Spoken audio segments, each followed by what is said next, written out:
Hey, this is Elektron, and today we're doing some track feedback sessions. In my last video, I asked you guys to send me your project files to your dopest tracks, and I am going to give you feedback and go through the project files, see if I can't fix some things and like pretty much show you, demonstrate all the things that I would fix if there's anything to fix.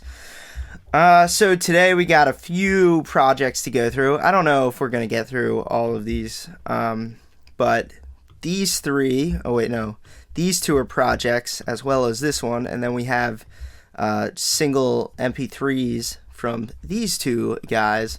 So we got a lot of stuff to cover. Let's get going. Here's number one, and then we're going to go through it and talk about what may be good about it and what can be better.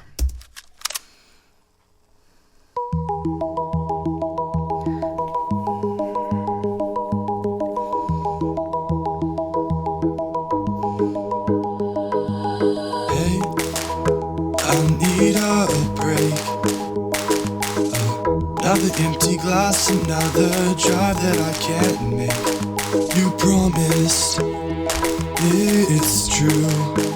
You said you'd always be around when I needed you. Forget the past, I'm the one to blame. I gave up trying to forget until you came. I'm strange, it's wrong. Just take my hand, don't mess around. I'm strange.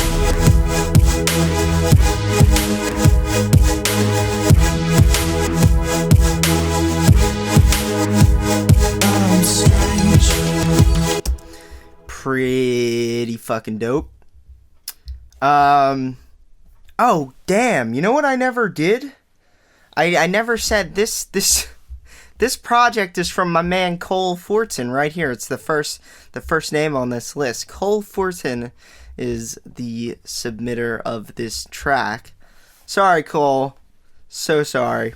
Yeah, I forgot to say his name. I really apologize. Okay, so first things that came to mind down here is there were some inconsistencies in the mixing of the vocals. Some vocals were louder. Some were a little more mid-heavy. Some were a little S-y, and I am kind of like noticing here you have a bunch of tracks that your vocals sit on, which is fine, but I'll give you a little tip here. Your stem here, your master track that holds all of your vocals here, I notice it has OTT and a little bit of EQing on it. And then if we go through these, I see different plugins on a lot of your vocals stems. You know, which is fine when you're trying to layer. You can definitely mix certain vocal stems different, but it should sound a little bit more consistent. And one of the big issues I saw when I was going through this track earlier is we have de-essers on some, we have OTT on some of the stems, and honestly, when you have this many layers, what I would do is I'd get rid of all of those OTTs that are the kind of individualized throughout the stems, and I would stick one OTT on the master fader of the vocals, the vocal master fader, so that all of the vocals are consistent and have the same compression on them. And that's going to allow your compression to stay consistent. Now, as far as like a de-esser, I notice some of your tracks don't have a de-esser, like this one's turned off. This one, all this extra stuff is turned off, which is okay because it looks like you have some layers to maybe a more dominant layer. This one doesn't have anything. Okay, so this one, a good idea for this layer here. I'm the one to blame. We definitely want to get that EQ'd and compressed. Now it's okay that it doesn't have anything here because we do have some plugins on the master here. You have it nicely compressed here. However, what I like to do is I like to throw an EQ on there on my vocals, and then I throw another compressor after OTT. So I actually said EQ, but I actually meant OTT.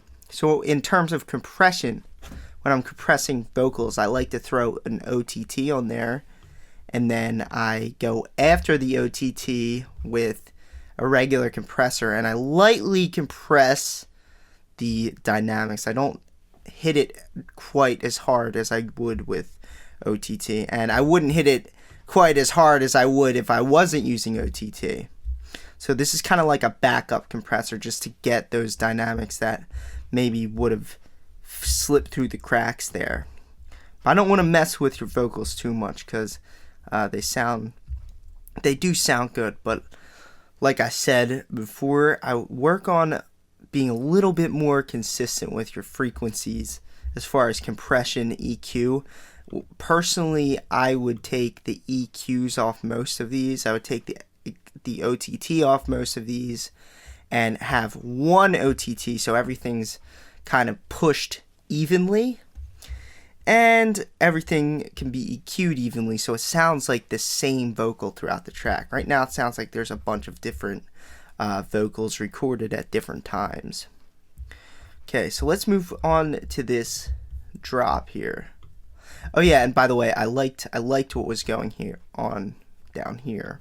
Might be a good idea to group up some of these, maybe throw them into a track stack.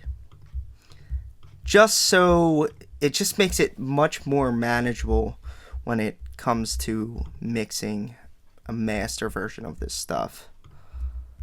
And we can EQ these in a group. We can, like I said, master them in a group much easier than if they were just loose tracks. And we could call this something like breakdowns. Breakdown or verse, something like that. You promise. Okay, and this is another thing. And this is cool that we grouped everything up because we can actually... Well, there's still other elements that aren't grouped up, but we could do that later. Another thing that I like about grouping this stuff up is I'm noticing that your levels are a little hot here. You're kind of hitting the red and you're well into the yellow. You want to make a lot of room for your stuff. I would start mixing this section maybe at a volume like this, because you want to leave a lot of room. The more room you leave, the more stuff you can fit into your mix. When you have this element all the way up into the yellow and the red, you're going to have trouble making other important elements around the track pop because there's no room there. EQing can only do so much, but what I would say is mix a little quieter. Maybe bring this all the way down until your levels are barely touching yellow, and that way you'll have an easier time mixing other elements into your track.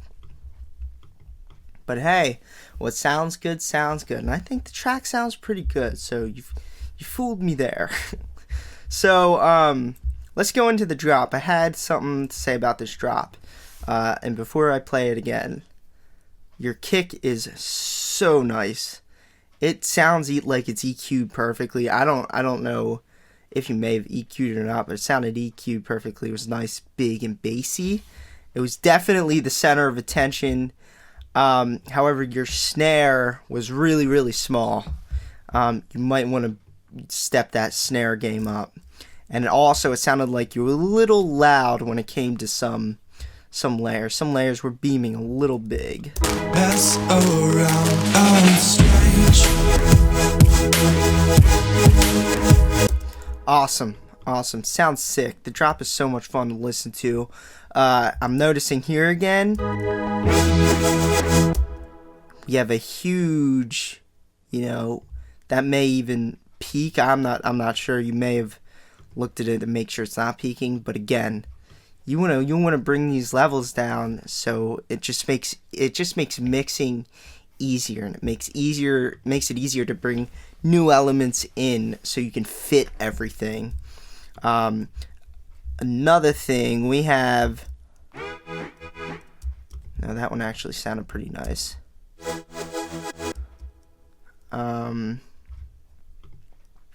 We have different buses on each of these that are giving off a little bit of artifacts, maybe putting the sounds in different rooms. This kind of is like the same idea as the vocals. So what I would do is I would take all of your leads to your drop and I would group them up into a track stack. So like say this is all the leads, and then on the master of the lead channel I would put a reverb that is the same for all of the leads, and you'll only need to put reverb on it once, and and then all your leads will have the same exact sounding reverb. And that's, you know, contingent of turning all your buses off so none of these like unimportant artifacts shine through. And once you turn off all those buses, you group up your leads, add one reverb for all the leads so they all sound like they're in the same room. Because that's like what we want. We want all of our leads to sound like they're in the same song, in the same space, same atmosphere. If you have different reverbs, it's not going to be as fulfilling as with, you know, the same reverb controlling or being controlled from all the leads. So that's definitely something you may want to look into. One of these I have to get into. This sound here, I'm not really sure why it's kind of leaking into the left ear, but it also sounds like there's some kind of spreading thing going on in the right ear as well. I'm noticing maybe it's a flanger here or something, but it's an uneven sound, and since this is the loudest sound, what I would do is I'd take this and kind of balance it out a little bit better, make it a little bit more even in both ears, because when you play it, I'm strange.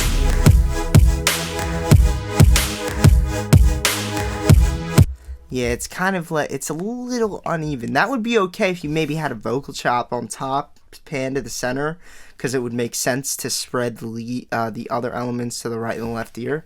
But since that's the lead, I would focus on getting that a little more centered, put a little bit more spread on it that way. So let's put this back up so we don't mess anything up yet. I'll mess things up though. In this video, we're gonna mess shit up. I could promise you that.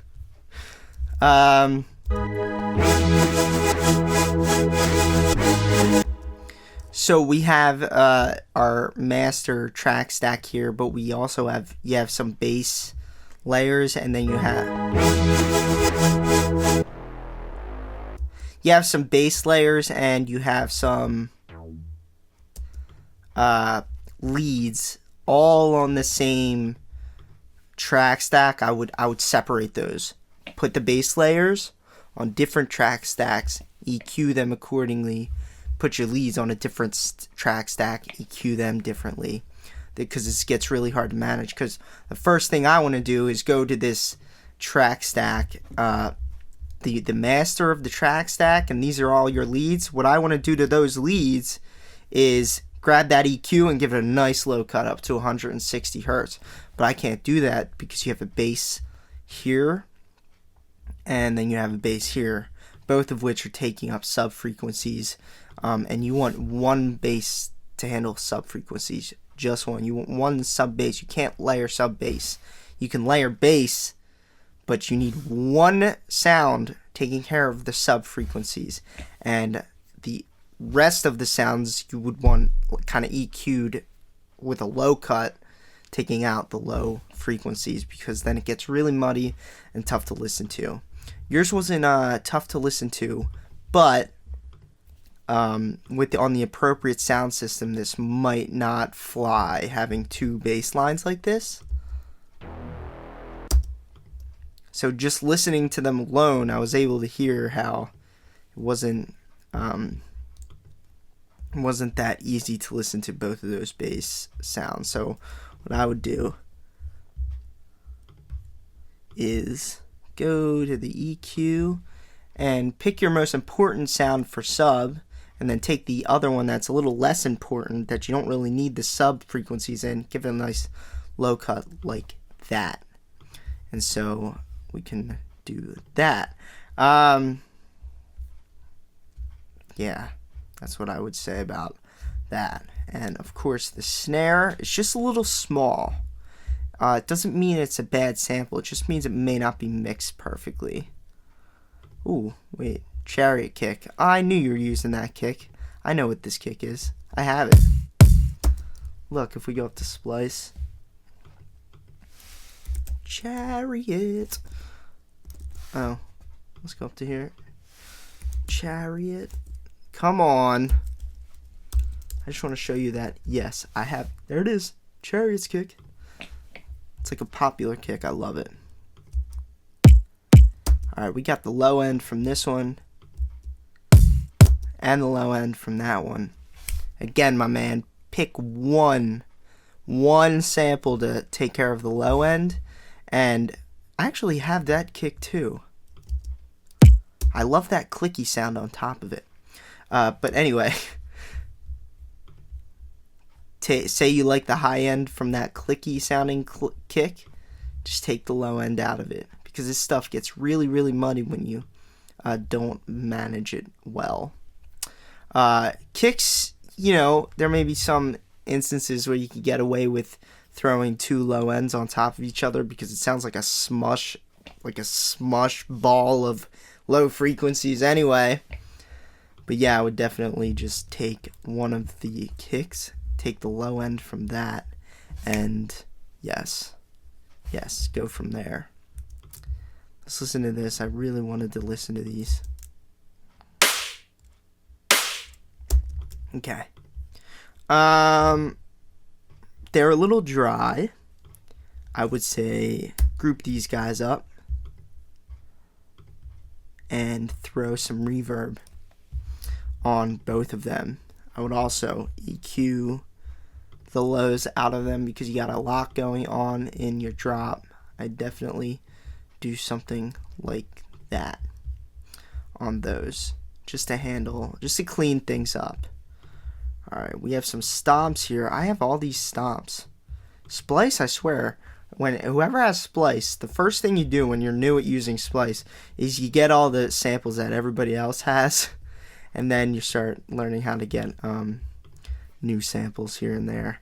But yeah, these are the easiest ones to come across. That's why they're so popular, I guess. And I think that's what I got for that portion of the song. My guess is this would be similar with maybe different vocals here and there. But yeah, there you go, Cole Fortin. Awesome project. The song's dope. I totally vibe to it. I would totally listen to it in my car on my way to school or something. It's just a killer track. I love it. I love the vocals. I love the vocalist. Nice deep voice. But for now, we're going to move on to the next project. Okay, let's save those changes. And this one is... Oh, I didn't want to do this one next. I want to do this one. This next project is a project from this guy. His name is Bilal Kedar. I saw his email roll into my email mailbox, and I was like, yo, this kid comments on every single one of my videos. I gotta do his project. You're getting the first video, Bill, so let's do it. Always keeping me company in my comments section like no other. Let's listen to this through and see if I got anything cool for it.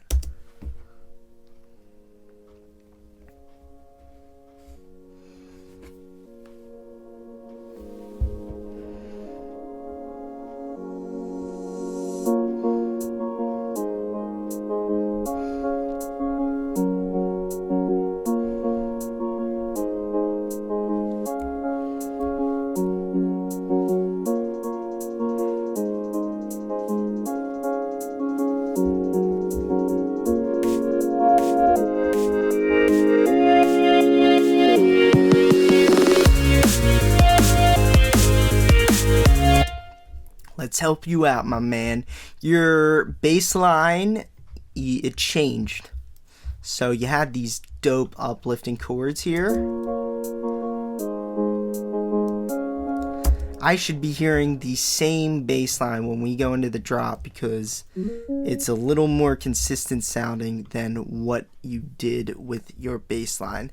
I would say if you ever want to change up your bass line, go into a different sounding bass line, wait until a little later in the song to start messing up with that. Or messing around with the bass line, doing cool tricks and stuff like that. And the reason is because you want the bass to just be consistent, unless it's like a big room house drop where it's melodic in the breakdown, and then you go into this hard, single note bass line. This track is drum and bass. I would keep the bass consistent. So here's your 2 bass layers. First thing I'm gonna do, because I'm about to rewrite your bass line for you into something a little more uplifting and definitely follows your vibe a little bit better. I'm going to create the track stack for these chords here. And bro, we got so much stuff to do bringing these out too, because what I want to do, or what I would do, I'm like, this is what I knew I was going to do. I was going to go in on one of these projects and just probably do more than I should be doing, but let's get this stuff bouncing. I'll bounce it into a stem in case you don't have kickstart, so don't worry about that. But this is what I wanted to focus on. And we have to make this bass fat too. I need this bass to be like killer. Or not me, you need the bass to be killer. I knew that was gonna happen. I was just gonna start going a little too hard on these projects, so this would be something a little more ideal, I think, for your projects. Let's do this.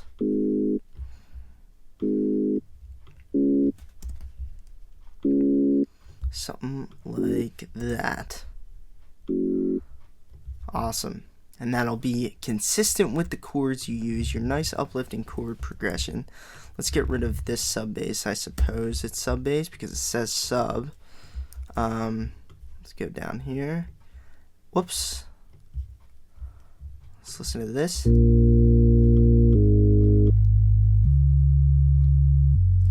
That is one fat sub if I've ever heard one. However, I'm seeing something in this EQing that I'm not liking. You don't gotta cut up to 50 hertz. You can leave it at 30 hertz. 30 hertz sounds fine on PAs, and the reason for that 30 hertz cut anyway is for DJs. Pretty much any kind of mastering thing is for DJs.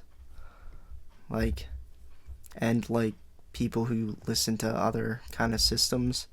So you don't really have to cut up to 50 hertz. I don't think it's necessary, at least. Alright, so here's what we're going to do with this bass line. I want this to be opened up. I love the idea of having it cut all the way down to here. It sounds cool, but I think your bass line should be a little more pumpy here. A little more a little bigger. So let's listen to it real quick.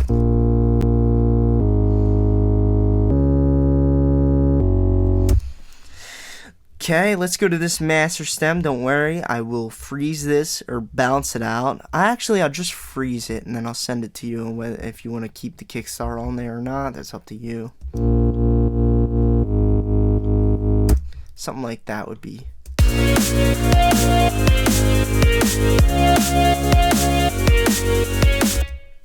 Cool, so that's a little bit more aligned with your chords.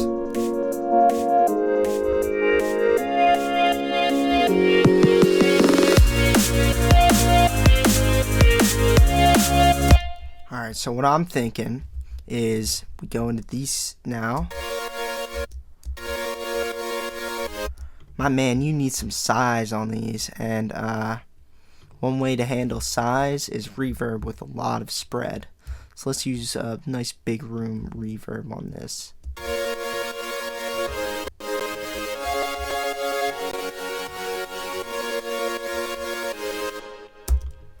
Let's go into maybe a couple of these layers and add some chorus. Oh, nice. Somebody's watching my videos. Because you're fucking spreading it like it's supposed to be spread. It's like, that sounds... That could be like, you know, I'm not immature or anything, I hope, but that just sounded wrong. You're spreading it like it's supposed to be spread. Anyway, yeah, back on track.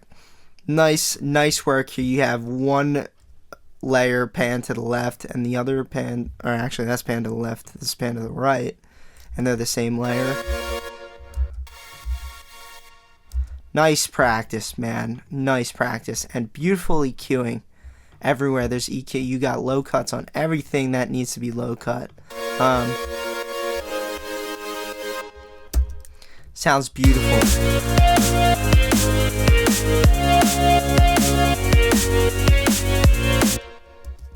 Alright, let's take both of these lead layers and group them up and see if we can EQ it to fit a little bit nicer. It sounds a little loud in some spectrums of the EQ, so I'm going to go up to here.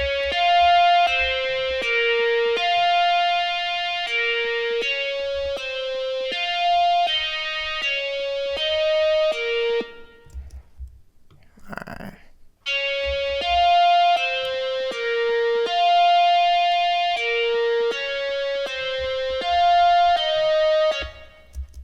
Sounds a little hard. Maybe we'll think about what we could do with that.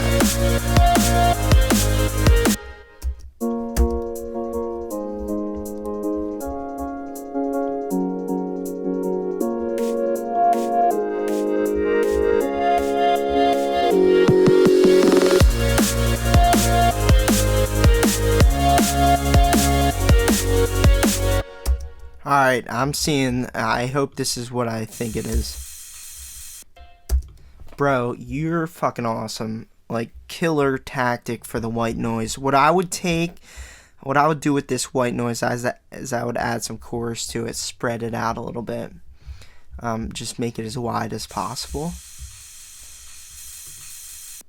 So that's it without the chorus. It's a little more centered. And then if we add chorus, it's a lot wider. Again, let's make this bounce and stay consistent with the bouncing that I added. And I didn't even ask you if I could add any bouncing to this. I'm just doing it. Nice. Nice.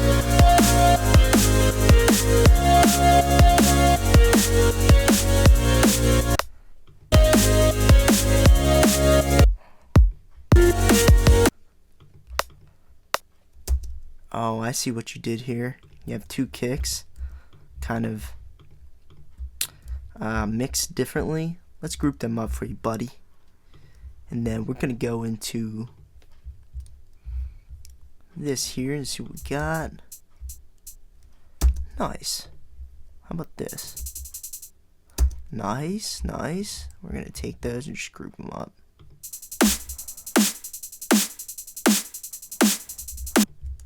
You know what? Yeah, I'm gonna group those up as well. And the reason I'm doing this is just so we can manage your percussion together. And this stuff is all dry as hell, so let's add nice reverb for you. Beautiful. Beautiful.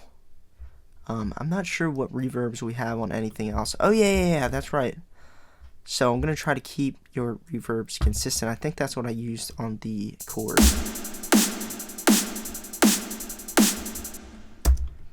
Okay, let's take out that shitty area.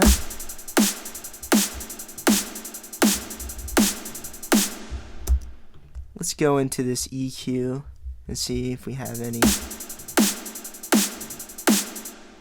Looks like you already did what I was about to do. And you did, of course. Your EQing is on point, my man. No, nothing really to do there, so.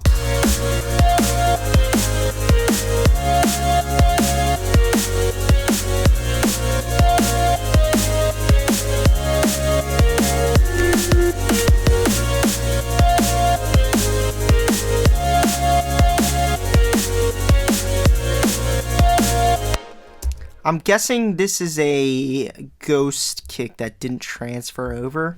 When you send projects back and forth, not everything's gonna work, but we're gonna make do with what we get. But the Nicky Romero kickstart will definitely help this out as well. I need to add kickstart to this.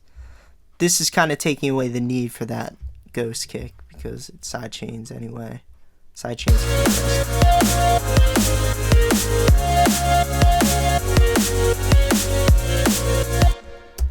Dope, dope, dope. Let's go through here, see if we find anything else. Nope, I think we're all good there. Your mixing looks nice too. It doesn't look too loud or too quiet or anything. Okay, let's get on with the rest of the track.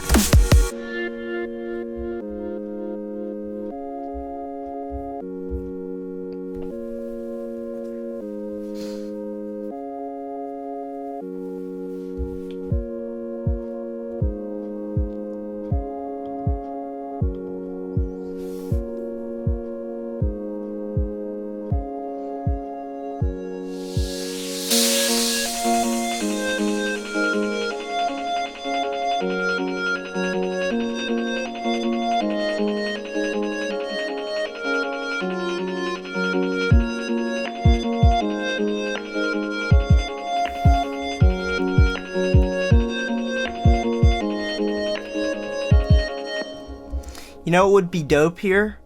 If you took this little kick here, this tiny kick that sounds beautiful, and you had some crazy sidechain going on with everything else. So every time that tiny kick hits, everything goes away. It's a nice like play on the ears. Really makes it happen for me.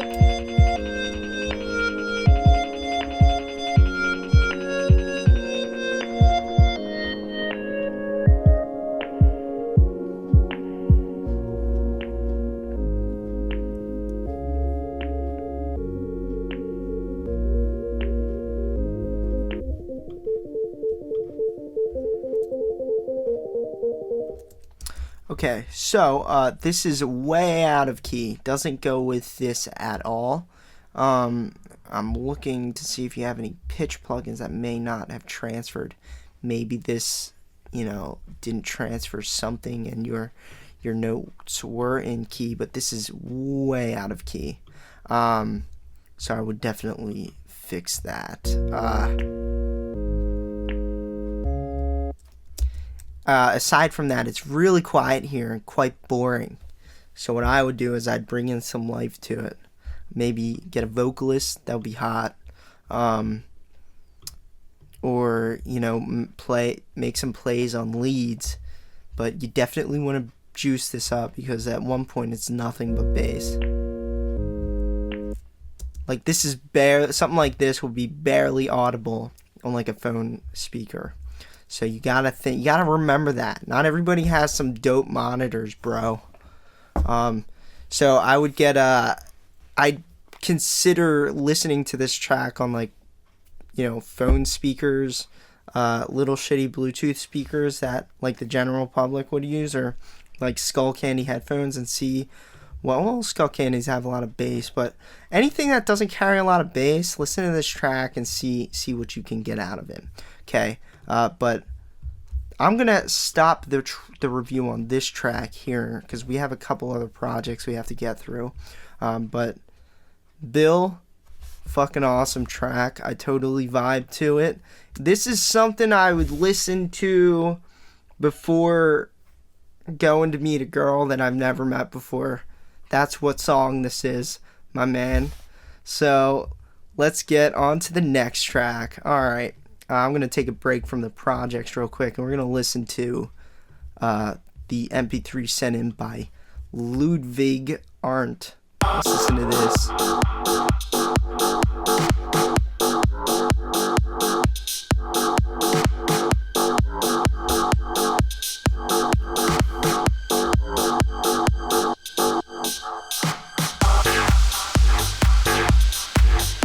Nice!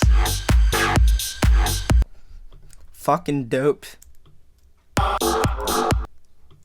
I'm thinking maybe in that intro, if you were to give those leads a nice high cut so they're a little bit less aggressive, where the bass comes in, it would be way more fulfilling. Oh, that's a song I sang, guys. Just don't worry about that when I was drunk.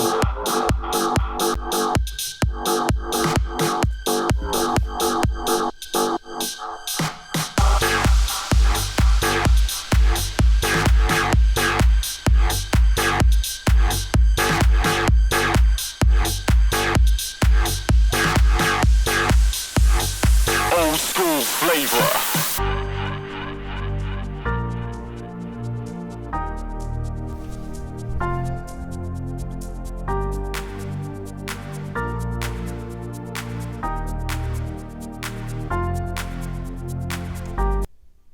That clap in there sounds a little alone, and what I mean by that is it's just kind of in its own lane, which is okay, but maybe that means it has to be a little bit bigger, or accompanied by something, maybe a hi-hat that couples better with that clap.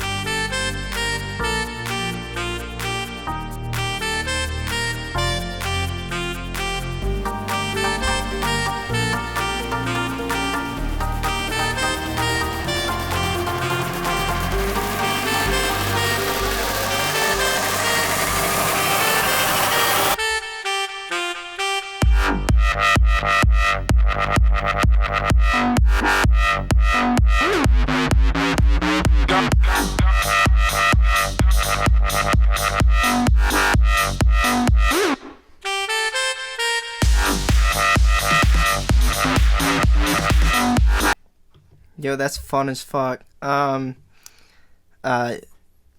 The break with that saxophone is quite mellow for what you go into, but hey, some songs do it. And your song could do it as well. The song's dope. Something I would bump at a club. Next track is by Scar featuring Denisa.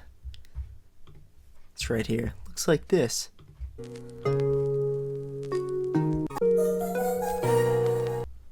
Come on, I want to start from 0.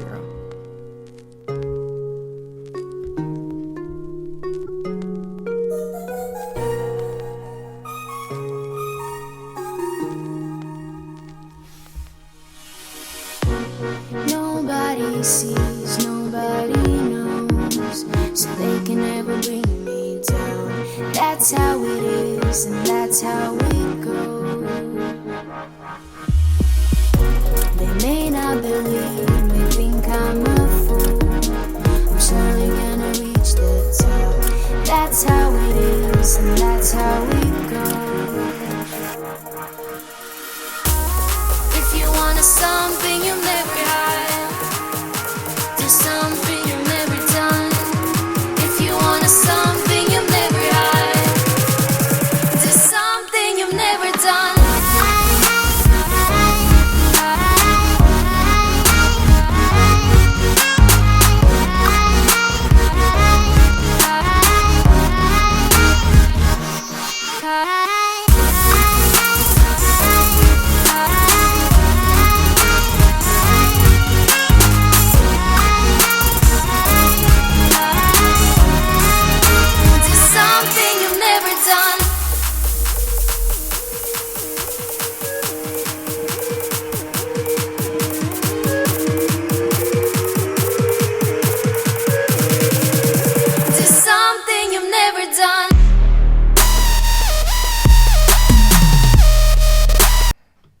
Alright. The drop was absolutely incredible. It was a little bit muddy. I would say work the EQing on that bass line, my man. Up here, your singer is no less than perfect. Dead on. Her pitch is absolutely fire. One of the best, easily one of the best amateur singers I've heard to date. The fact that you guys doesn't look like you're that big, like her voice is on point, you gotta push that. However, your instrumental under it, you have these kind of like flaring notes on the kind of under her vocals. They're a little loud and they're taking away from the vocals. Under her vocals, I would have nothing aggressive at all. Let her vocals take the lead. Try not to get too much stuff going on because it's a little confusing to listen to. So I would get rid of that. They wah wah wah wah wah wah wah wah. I don't think you need those. I would cut them off tremendously until you can hear the vocals picture perfect, or use a more mellow sound. Right here, that sounded great. That's what her vocals should sound like, though, like with not much else kind of interfering with it. And then you go into this dope drop here. This drop, this is not the right part for it. I was absolutely like vibing in heaven listening to this first drop here, and then you do a short bridge into the next drop. Totally took away from the vibe. I'd move this big drop here. I'd move that to the end of the song. That's definitely something, if you can make it work with this song, I would say have it in its own position. Maybe take this drop and move it down here, and then have this drop here. But it just doesn't fit there for me. So I hope that makes sense to you. But totally cool track. I mean, the idea is there. I was totally vibing to it. This is like a Malibu Beach song. I would listen to this driving down Pacific Coast Highway all motherfucking day. And the vocalist, again, absolutely murdered it. So you really use those vocals, because not everybody has access to good vocals. I can promise you that. We have one more project, but this video is going on quite long. Charlie Boozy, I'm going to move you to next video. I had over 100 submissions for the track feedback, so there's going to be quite a few videos on track feedback. My man, you're getting first dibs on the next video, so stay tuned for that. And all of you, I hope you enjoyed this track feedback session. This is like my dream to be doing this stuff, and to have people actually submitting me tracks to go over in a video. I feel really cool doing it. So yeah, it's a blast. You're all awesome. You're all beautiful. Stay tuned for next video, because it's gonna be dope as always. And yeah, there you go, guys. I'm Elektron. Peace out.